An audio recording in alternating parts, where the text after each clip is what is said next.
On August 22nd, 2020, I visited Kings Island for the first time with my friend Nathan.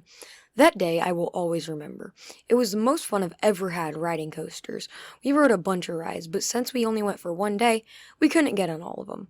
This put me in a weird situation because when I posted my last video about the best element on every ride at Cedar Point, I asked some of my friends what video should be next, and basically all of them said the best element on every ride at Kings Island. But I had only ridden half the rides at Kings Island, so I asked some fellow enthusiasts if they would help me out, and they all agreed to. Those awesome people helping me out with this video are Coaster Legend, Beast Coasters, Coaster Keychain, and Theme Park Predictions. These enthusiasts all have awesome channels, so if you somehow aren't subbed to them, the links are in the description. I also will be joined by my friend Nathan, who has been to Kings Island many times, and went to Kings Island with me.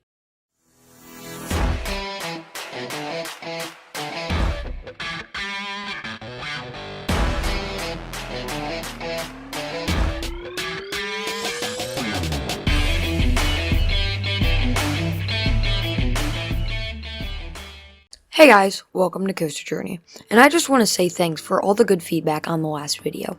And before we start, there will be a couple rides I'm not talking about. Those rides will be Great Pumpkin Coaster, Flying Ace Aerial Chase, and Woodstock Express. These rides I won't be talking about for pretty obvious reasons. Also, I didn't want to go to somebody and ask if they wanted to talk about a junior coaster on my YouTube channel. But anyways, let's get straight into the video. The first ride I'll be talking about is a really underrated one in my opinion, Backlot Stunt Coaster, the Premier Rides launch family coaster. This ride is really enjoyable. It's not that thrilling, but it's a well-needed ride for Kings Island. It's a ride anyone can enjoy, from your grandpa to your little cousin. It's one of the rides you don't ride 15 times, it's just one of those rides where you ride every once in a while, for some good quality theming and enjoyment. I would usually say the best element is the launch, but the problem with this launch is there's no padding on the seats. It's not rough, it's just painful and hard on your back. So I would say my favorite part is the drop into the dark tunnel. I actually didn't know this was coming when I first rode Backlot, and so the second we entered this tunnel, I started laughing my head off. Also, the drop feels much bigger than the POVs make it out to be. And I'm not sure if this was just me, but I actually felt a tiny pop of floater during this element. Next up is the iconic PTC Woody Racer. I really enjoyed this ride as well. Come to think of it, there wasn't a bad ride I've personally ridden at KI. And yeah, this ride is rough. Really rough, but I still had a good time on it, even though it wasn't dueling. The part I enjoyed most had to be that first airtime hill. My friend Nathan told me that it was pretty rough while we were waiting in the line, so we decided to say ow, just the whole ride for fun. But after the first drop, we started saying ow as planned, and I got thrown out of my seat because of the airtime, and threw my hands up and started laughing. Soon after, Nathan did the same. I'm really looking forward to getting back on this ride someday. Residing within the wilderness at Kings Island and complementing the park's coaster lineup perfectly in my opinion is the Bat, an aerodynamic suspended roller coaster.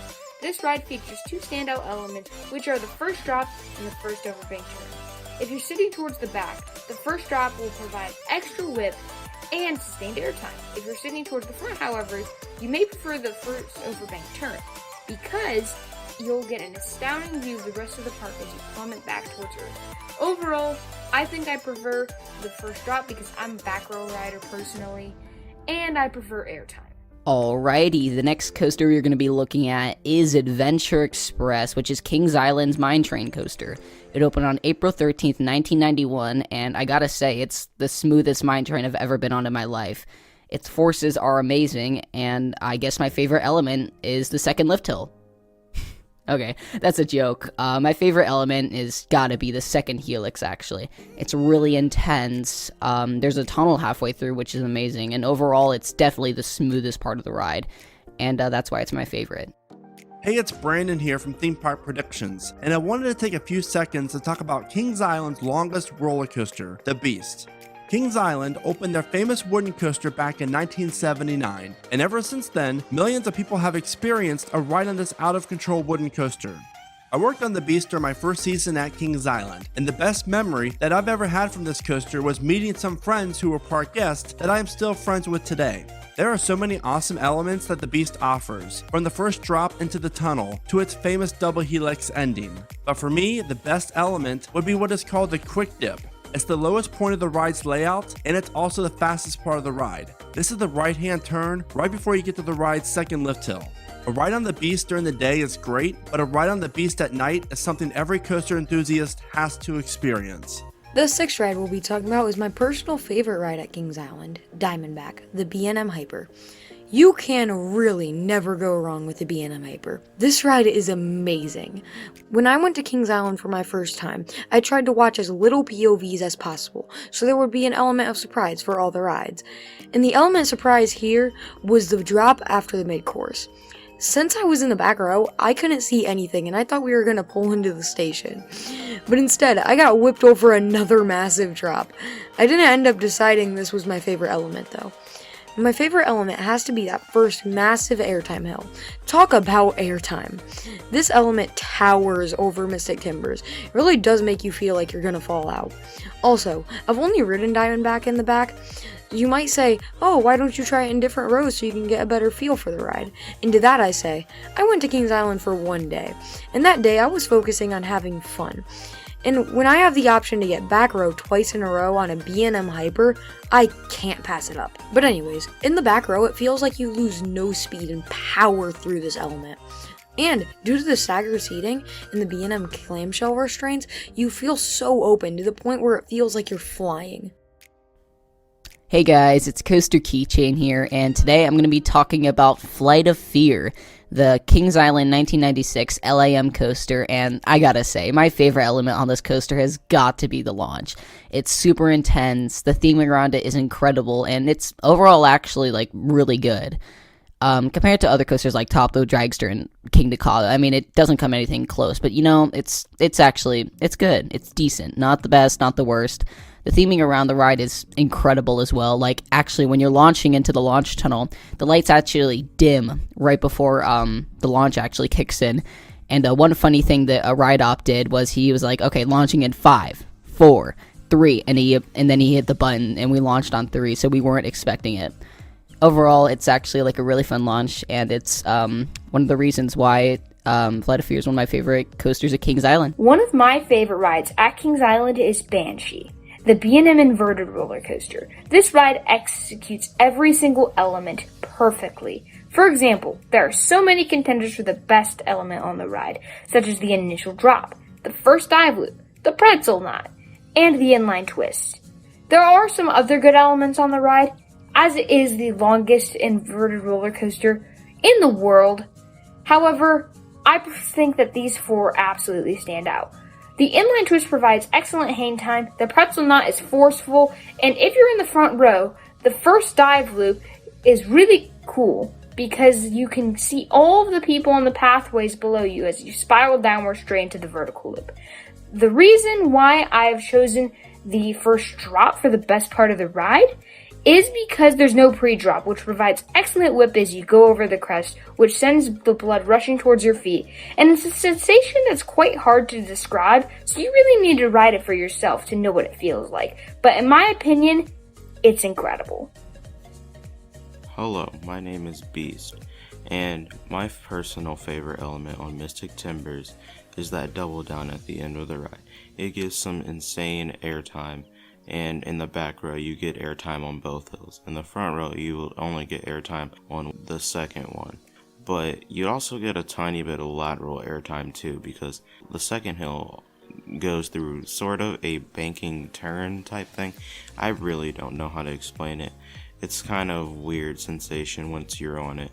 But don't get me wrong, that swooping hill right after the turn over the lift hill is really good and get some sustained ejector airtime. Also, that swoop into the brake run in the back row really gives you some great whiplash. It's not the bad type of whiplash, it's actually really good. And you also get a tiny dose of airtime in the back row. And you also have the airtime hill after the tunnel, which is also really good.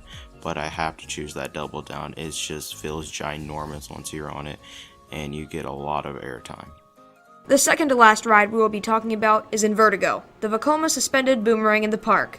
Invertigo is one of the most underrated roller coasters, as it has some of the most intense elements in the country. This ride also goes backwards, which might be terrifying for even the most seasoned coaster enthusiasts. My favorite element of the ride is the loop while going backwards. I rode Invertigo in the back car, so during this loop, you can get some great whip at the top. In the back car, riders are launched around the loop in one of the most intense experiences on any coaster. But going backwards is even better. Because the second drop is right before the loop while going backwards, the train has an incredible amount of speed going into the element. This causes for one of the whippiest and probably the most intense element in the park. Think of the forward section of the loop, but 10 times faster and more intense. That is how insane this element is. I often gray out in this section, and the whippiness at the top really adds on to it. The loop, in contrast to the Cobra Roll, has zero headbanging or rattle, so this might be the smoothest Vekoma element in the States. Additionally, in the queue line, the loop looks enormous. The queue is right next to the loop, and seeing riders haul through it at over 50 miles per hour is just a wonderful sight. All of these factors make the loop the best element on Invertigo. And the final ride we'll be looking at is the new for 2020 Orion, the B&M Giga. Wow, is this a massive ride. This was and still is my first and only Giga coaster, and I have to say, it was fun, but a smidge overhyped. The theming was something. There wasn't really much theming, and people said it would be a very well-themed attraction, but the only really theming was the pre-show building. Heck, there was more theming outside of the queue than inside of the queue, and most people say, oh yeah, but it's good theming for Cedar Fair, but there are way better themed rides in the park. Also, the only two airtime moments I experienced back row on this ride were the drop and Speed Hill. The Speed Hill was unexpected and good as it could be. But the other hills on this ride needed to provide literally the tiniest bit of airtime, and this would have been a ride that was one of my favorites. But based on the one ride experience I've had, I would have to say that my favorite part of this ride would be the first drop. It was really massive and an absolute blast. Do you disagree with any of our picks? Do any of the rides we talk about seem overhyped? Let us know in the comments.